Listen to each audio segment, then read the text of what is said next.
இருந்து ஜெபம் பண்ணு, பொருத்தனை எடு, கடவுளுடைய கிருபைனால அவர் சமூகத்துல போ, ஆராதனை செய், அங்கலாய்த்து தேவ சமூகத்துல நீ சொல்லு.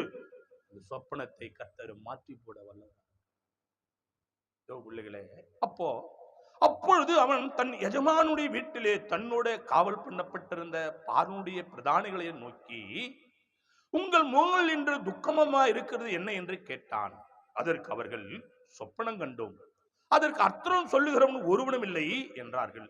அதற்கு யோசேப்பு, சொப்பனத்துக்கு அர்த்தம் சொல்லும் தேவனுடைய காரியம் அல்லவா, அவைகளை என்னிடத்தில் சொல்லுங்கள். அல்லேலூயா. அப்போ தேவனோடு நீ இருந்தாதான் தேவன் காட்டும் சொப்பனத்துக்கு உனக்கு வெளிப்பாடு கிடைக்கும். அல்லேலூயா. தேவனோட இல்லைன்னா தேவன் சொல்லுகிறதே உன்னாலே விலைக்கு சொல்ல முடியாது. தேவ பிள்ளையே, கர்த்தர் உன்னோடு இருப்பாரானால், தேவ பிள்ளையே, செய்தியை கேட்டுக்கொண்டு